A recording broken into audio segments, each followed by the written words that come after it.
Olá, graça e paz. Com muita alegria que nós vamos dar continuidade a esse nosso estudo nessa, com esta obra do Chris Ludengar, O Mal que Habita em Mim. Nós, nos últimos encontros, temos conversado sobre as duas primeiras partes deste livro e agora nós vamos trabalhar a parte 3. A parte 3, nós temos apenas um capítulo, que é o capítulo 10.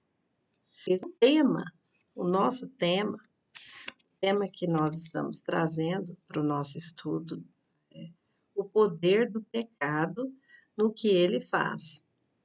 E é esta parte 3. Principalmente no que diz efeito à segurança. Esse poder diz efeito à segurança do crente.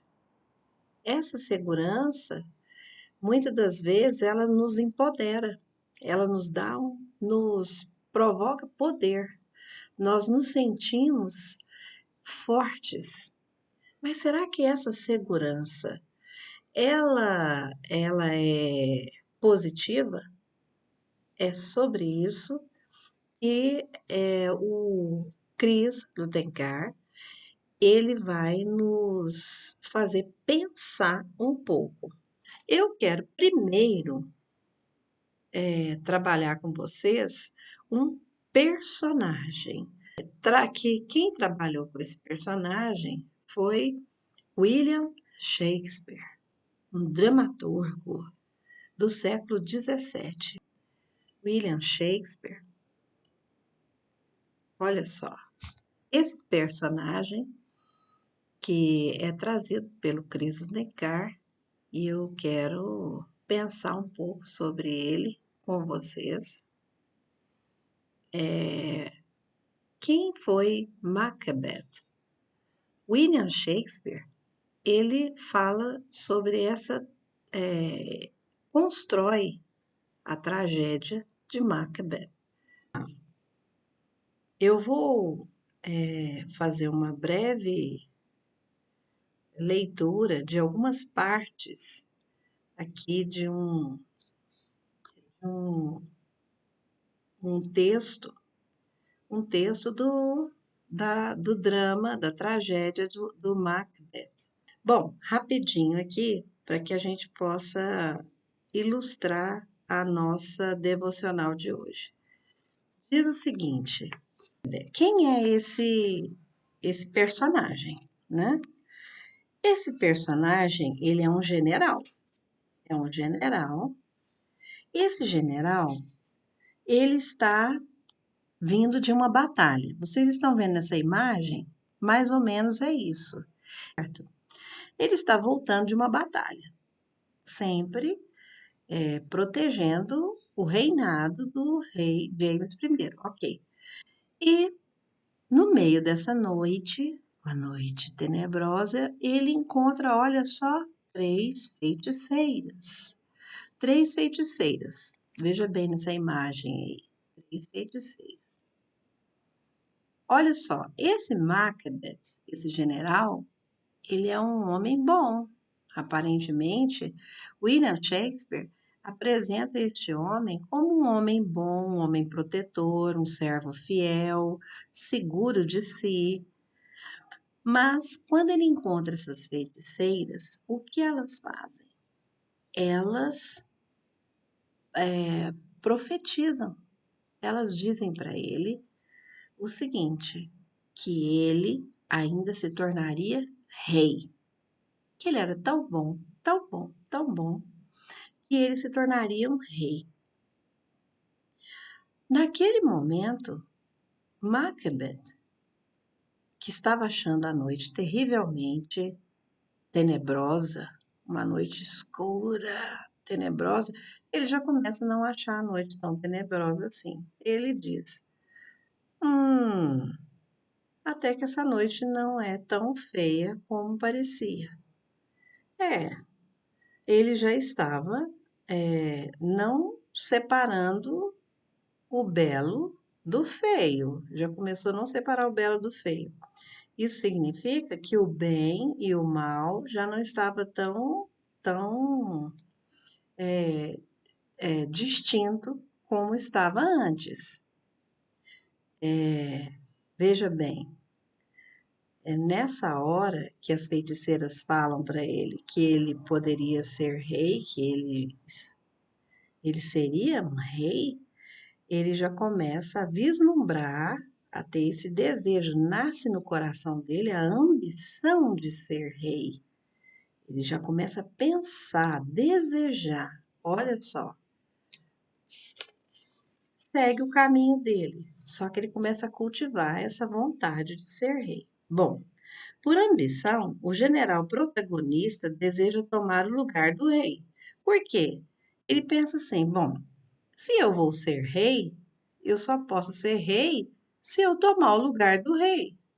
Veja bem, muito embora ele goste do rei atual, que é o James I, que inclusive é seu parente.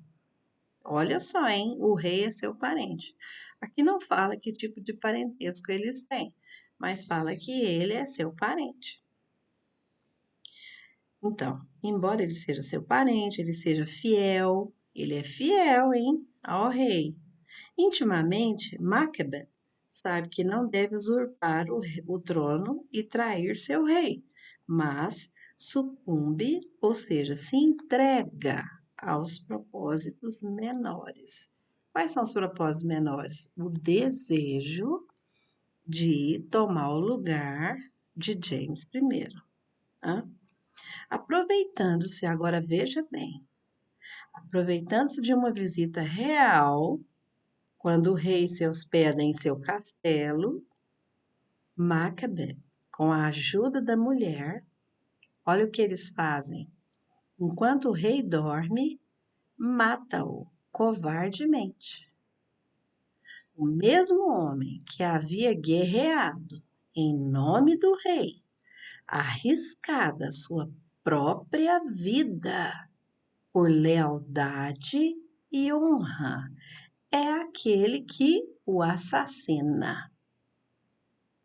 Com isso, Macbeth agride o Estado, a família e a sociedade. Viola a regra religiosa que comanda: não matarás. A norma, a lei, ele viola.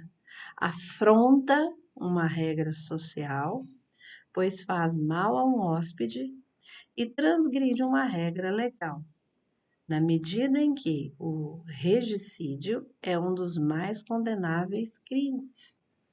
Regicídio quer dizer matar um rei, certo?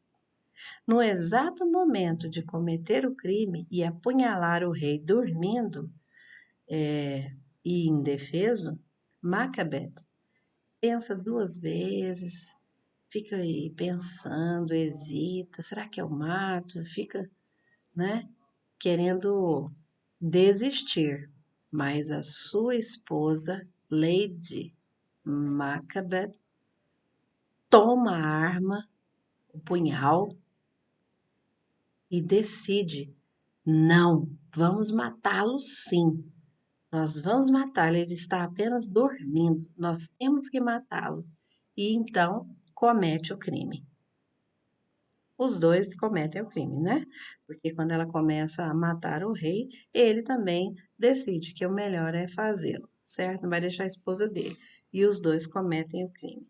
O casal executa o crime com as próprias mãos. Quando o corpo do rei é descoberto, olha só o quanto é interessante a narrativa dessa tragédia de Shakespeare. Como que o Shakespeare ele trabalha essa consciência humana, como que ele vai trabalhando, né, essa consciência humana no decorrer da narrativa da tragédia.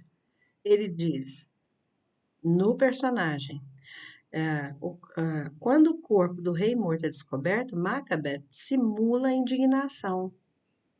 Ele simula a indignação e ele faz o quê? Finge-se irado, mata os guardas que supostamente protegiam o soberano. Porque não estavam protegendo, não é verdade? Então, o que ele faz? Eles não estavam protegendo coisíssima nenhuma. Mata os guardas. Os filhos do rei ficam apavorados com aquela sangueira, com aquele, aquele tanto de gente morta, né? E fogem, amedrontados. Fogem. E Macbeth, então, toma a coroa, torna-se rei. As feiticeiras não profetizaram que ele seria rei? Então ele foi ser rei, né? Tornou-se rei. Lady Macbeth fica louca, ela enlouquece quando vê aquela quantidade de sangue. Ela fica tentando lavar as mãos.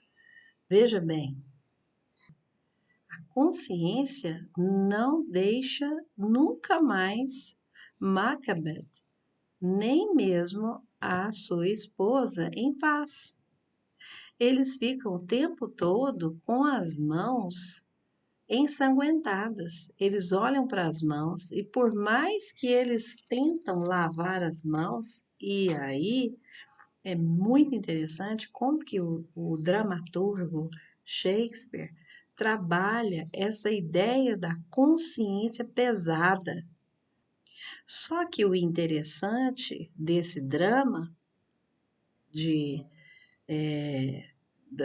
do crime que Macbeth e a sua esposa cometeram é que quanto mais ela lava as mãos, e aí eu trouxe essa imagem de uma das cenas shakespearianas, da dramaturgia shakespeariana, quanto mais ela lava as mãos, mais surge sangue.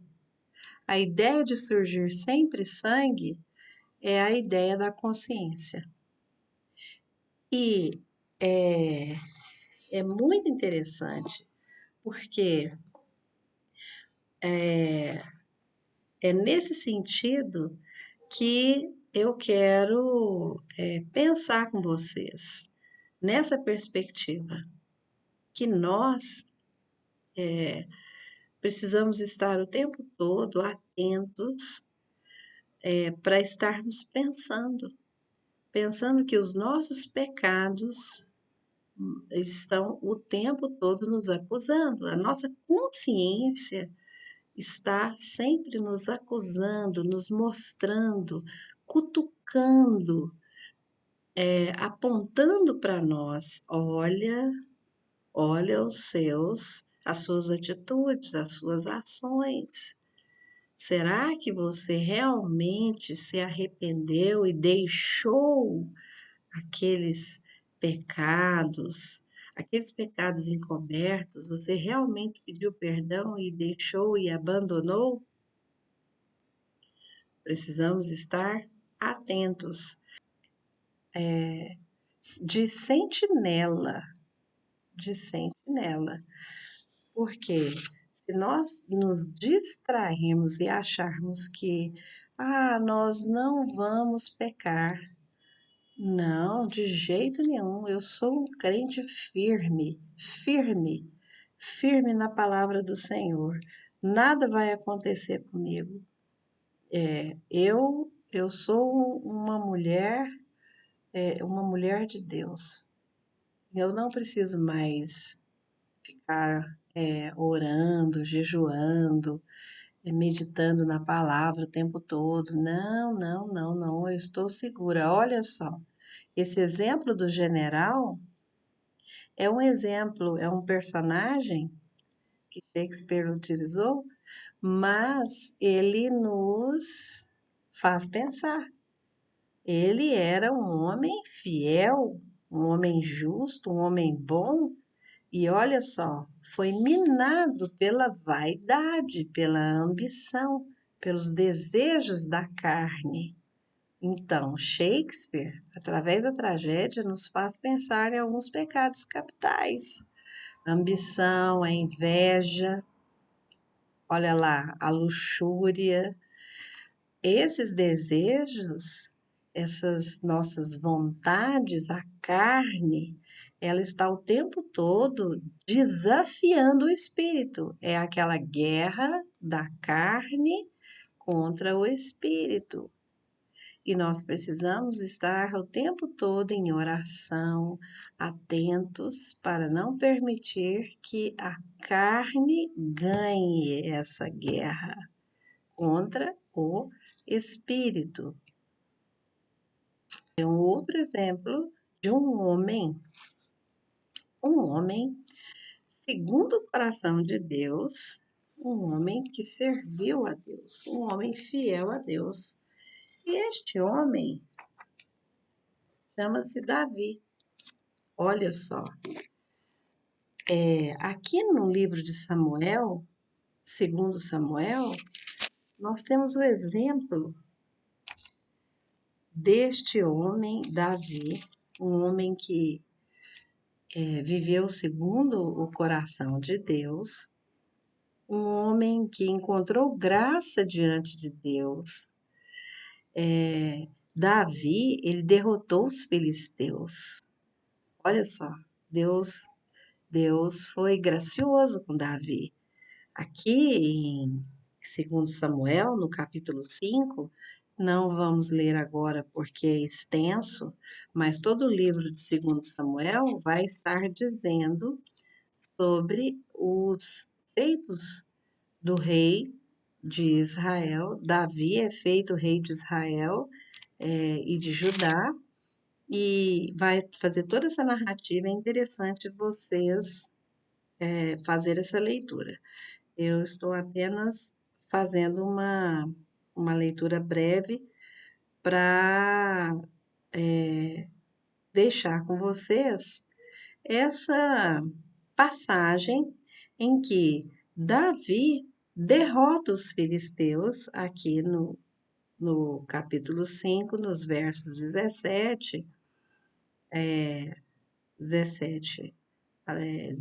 18. Quando os filisteus souberam que Davi tinha sido ungido como rei de Israel, o seu exército saiu para prendê-lo. Quando soube disso, Davi desceu para a fortaleza. Os filisteus chegaram ao vale dos gigantes e o ocuparam. Verso 19. Aí Davi perguntou a Deus, o Senhor: Devo lutar contra os filisteus? Tu me darás a vitória? Olha a resposta do Senhor. Vá, disse o Senhor, eu lhe darei a vitória. Olha que bênção, que bênção, que bênção, que Deus maravilhoso. Esse foi o Deus de Davi. Veja bem, são diversas as vitórias de Davi. Mas, quando chega no capítulo 11 de 2 Samuel, nós temos um deslize deste homem. Um homem que estava se sentindo forte. Você diria, olhando para esse homem, que ele seria capaz de dar um escorregão? Olhando para este homem forte, poderoso em Cristo, abençoado, você diria que este homem, ele seria capaz de adulterar? Então, só que este homem, ele cometeu um deslize. E quando isso aconteceu? Nós vamos ver aqui no capítulo 11, no verso 2. No capítulo 11, no verso 2, nós vamos ver que uma tarde, Davi se levantou, depois de ter dormido um pouco, e foi passear no terraço do palácio. Dali viu uma mulher muito bonita tomando banho. Aí ele mandou que descobrissem quem era aquela mulher e soube que era Betseba, filha de Eliã, esposa de Urias, o heteu. Então, Davi mandou que alguns mensageiros fossem buscá-la.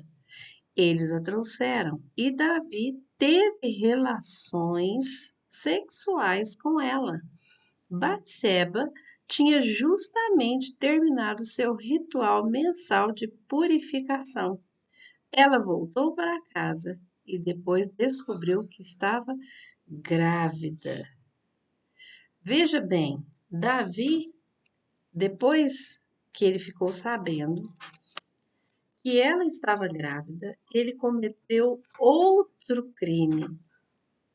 Além de ter cometido o adultério, ele ainda colocou Urias na frente de batalha, que nesse caso configurou um homicídio, porque, claro, né, ele morreu, para que não fosse descoberta o adultério, né, a infidelidade dele. Veja bem, essa situação de Davi configurou que ele estava tão seguro daquele lugar que ele estava, tão seguro que Deus estava com ele, que ele achava que ele poderia tudo. Nesse sentido, nós precisamos estar muito atentos quanto às nossas fragilidades. Nós precisamos estar muito atentos quanto ao grande inimigo que somos nós mesmos, nossas paixões, os nossos desejos, os desejos da nossa carne, a nossa vontade, a vontade da nossa carne. Por isso que nós temos que estar orando, meditando o tempo todo na palavra do Senhor, para que nós não possamos cair em tentação, assim como Davi caiu em tentação por desejar uma mulher que não era a mulher dele. E não somente desejar a mulher que não era dele, e também praticar um crime de homicídio. E, por fim, ele acabou sendo descoberto, não é verdade? Ele foi chamado pelo profeta Natan e foi repreendido. Bom, vocês vão ler aqui, depois vocês poderão ler no capítulo 12, as consequências do pecado de Davi. Seguindo, nós temos um outro exemplo muito interessante de um outro homem contra suas paixões. Agostinho de Hipona. Este homem, ele vem falar, Agostinho de Hipona, nas suas confissões. Aqui está as confissões, esse livro aqui é muito interessante, as confissões, né? Nesse livro, Confissões, ele é chamado também, Agostinho de Hipona, de Santo Agostinho, tá? A carne, a carne come o amor da mesma maneira que você come um elefante. É muito interessante, eu gostei muito, um bocado de cada vez. É o Christian Tengard que coloca essa frase e eu gostei muito, porque essa ideia da carne que come o amor, bem devagar, vai comendo aos poucos, como você come um elefante. Imagina você comer um elefante. Eu fiquei imaginando, né? Um elefante enorme. Você não comeria um elefante de uma vez só, né? E iria comê-lo bem devagar. E a carne, ela vai comendo o amor aos poucos. É assim que você vai desaparecendo com amor na sua vida. E a gente vai vendo que o pecado, ele vai nos consumindo assim. Você vai orando menos, fazendo menos devocionais, o culto vai sendo um culto menos fervoroso,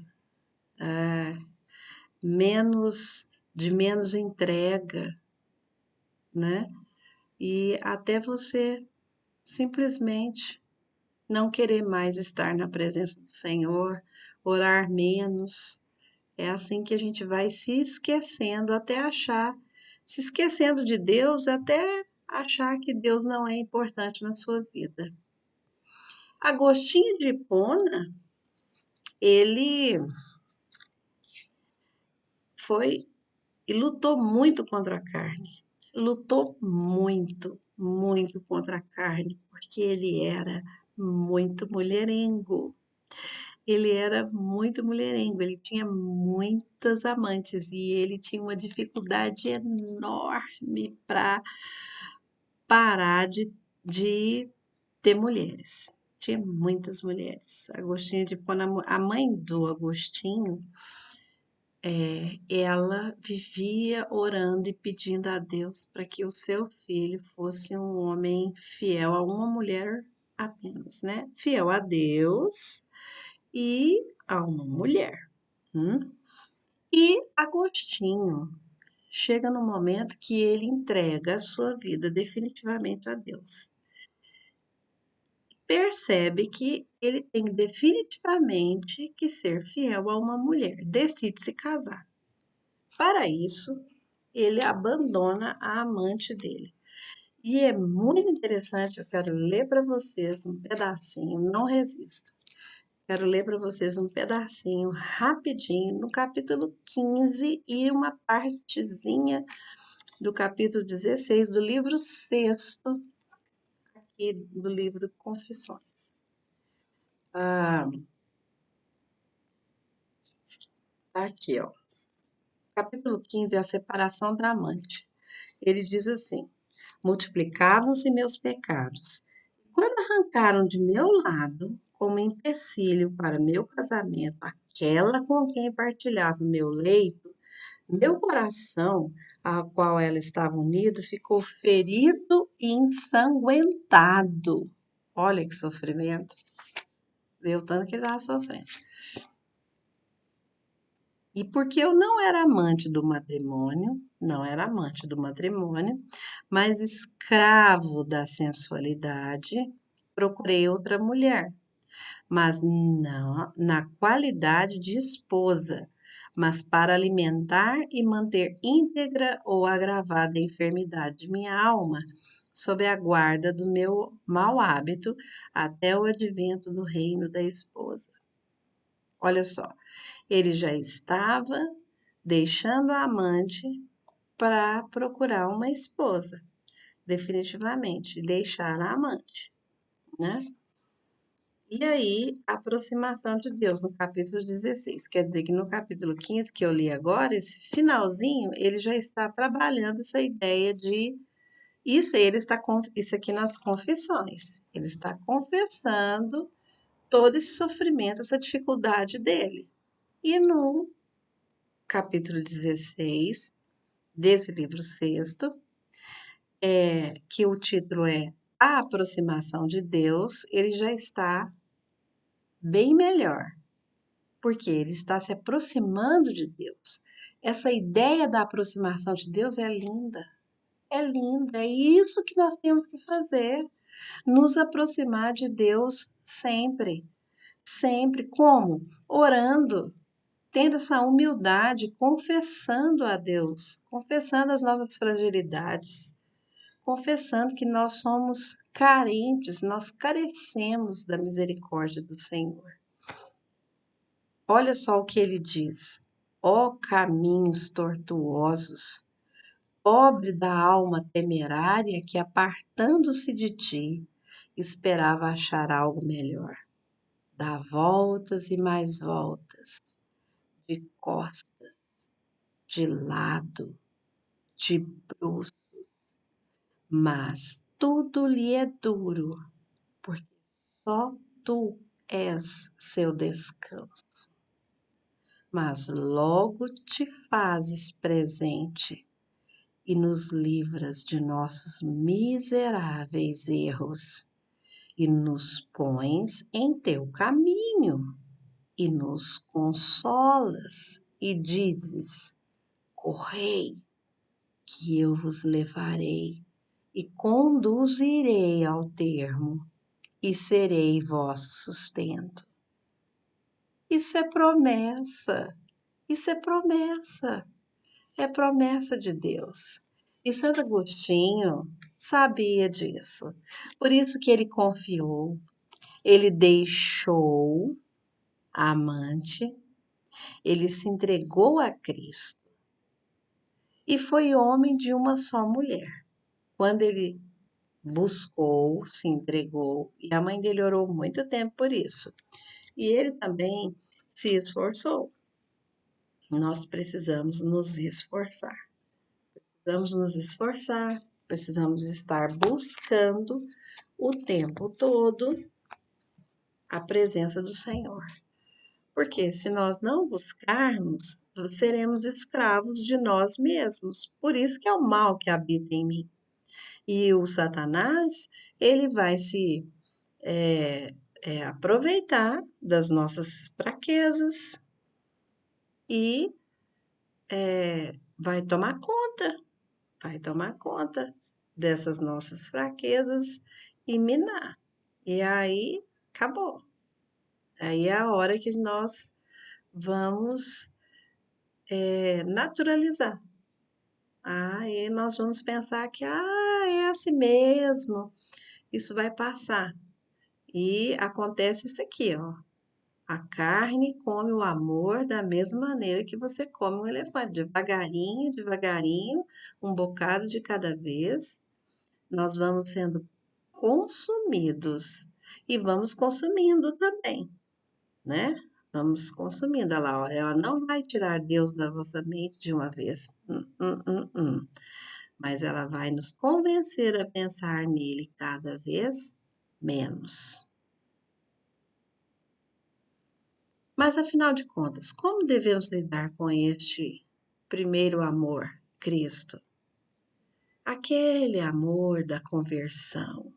Quando nós convertemos, como foi maravilhoso. Nós queríamos pregar a palavra, saíamos cantando, louvando a Deus, saltitando, sorrindo, falando de Cristo para todas as pessoas. O novo convertido é assim. Ele prega a palavra, ele canta, ele louva a Deus, ele está sorrindo, ele está feliz. Por isso, o primeiro amor. Como voltar a este primeiro amor que é Cristo? Por que que nós deixamos ele apagar? O apóstolo Paulo, no final de sua vida, se referiu a si mesmo como o principal dos pecadores, reconhecendo que Cristo, seu primeiro amor, queimou e brilhou por muito tempo. Reconhecer que você é pequeno, que quem brilha é Cristo. É muito importante. Porque quando eu penso que eu sou grande, que eu tenho poder, como Davi achou que ele tinha poder, que ele era poderoso. Eu sou grande, eu sou maravilhoso, eu sou o rei, né? Eu combato os meus inimigos estão debaixo dos meus pés. Aqui tudo eu mando, aqui é o meu reino. Aquela mulher é do Urias, mas ela pode ser minha.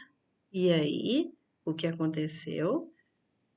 Ele acabou achando que até uma mulher que não era dele, ele tinha todas as mulheres.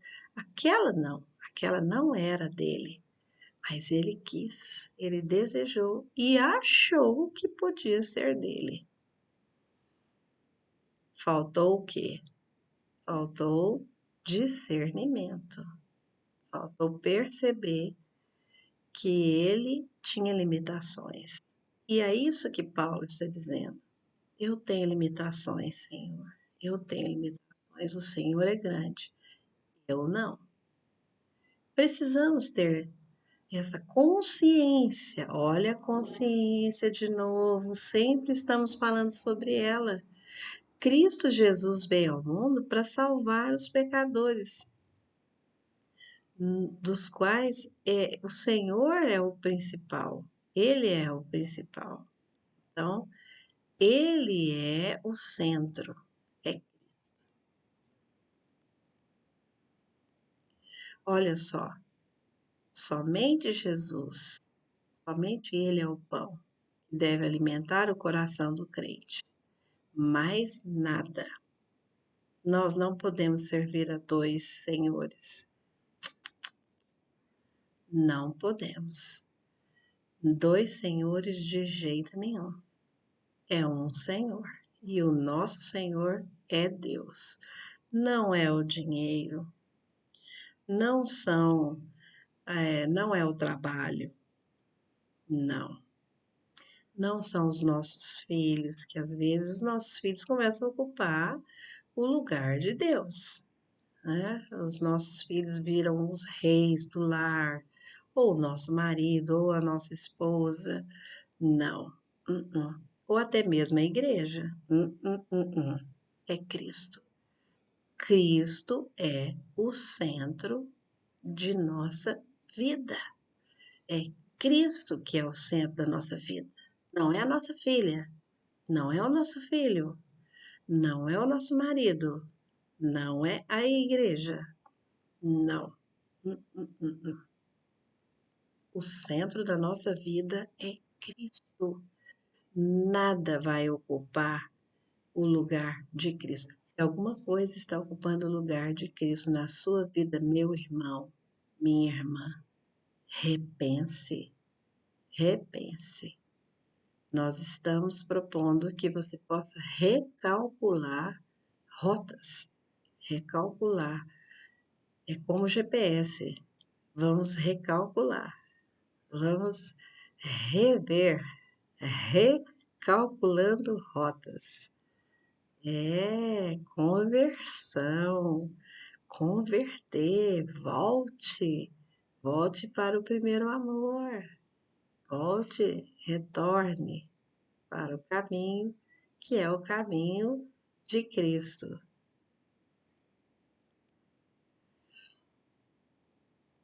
Servir a Deus com reverência. Essa também é uma forma de você recalcular rotas.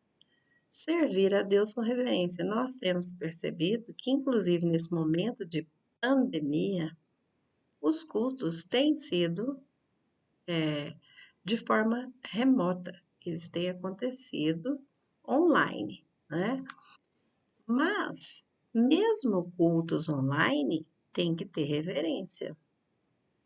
E nós temos percebido que os pastores têm pedido que no momento do culto vamos participar com reverência, sem ficar comendo, levantando, fazendo piruetas, né? Sentados de qualquer forma. Nós precisamos ter uma certa disciplina, uma certa reverência, porque é um momento de prestar culto a Deus, não somente no templo, porque nós somos o templo de Cristo. Nós precisamos ter certa reverência. E também não é a reverência pela reverência, é a reverência espiritual.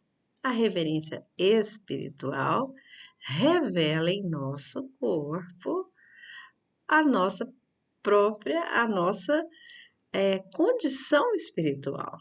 Então, se você está numa condição espiritual ligada em Cristo, com certeza você estará concentrado na palavra de Deus. Você vai querer ouvir a palavra do Senhor. Você sentirá prazer, alegria em ouvir a palavra do Senhor, em compreender a palavra do Senhor. Você vai buscar um momento para meditar na palavra de Deus.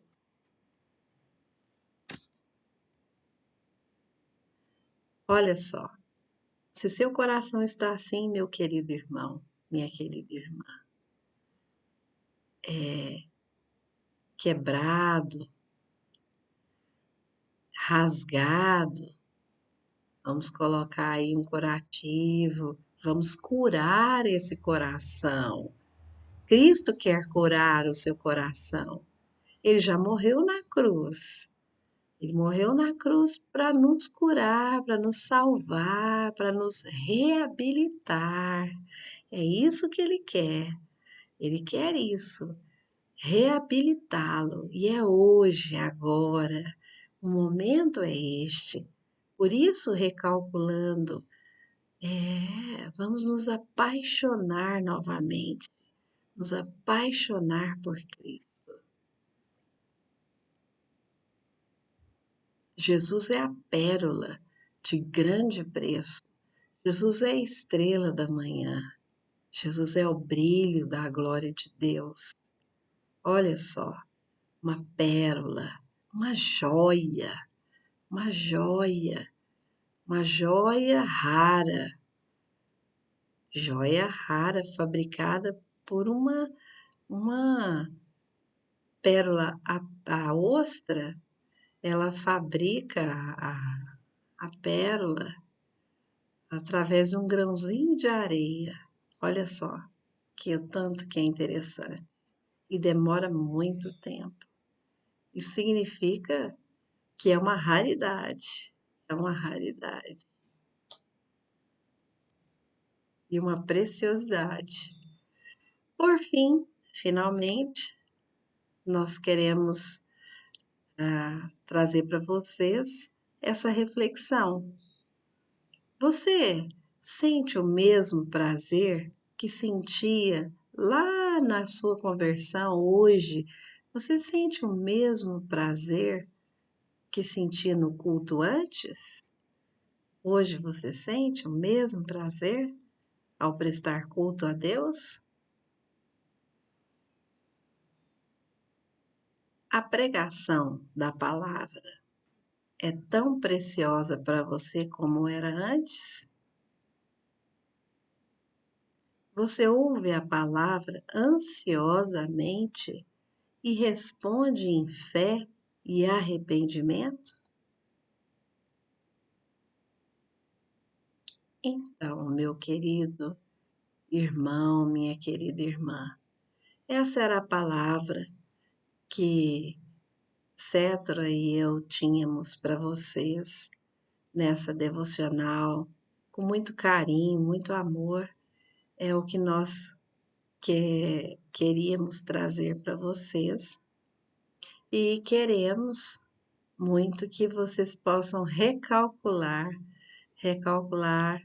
as rotas do coração e que ele possa estar direcionado para Cristo.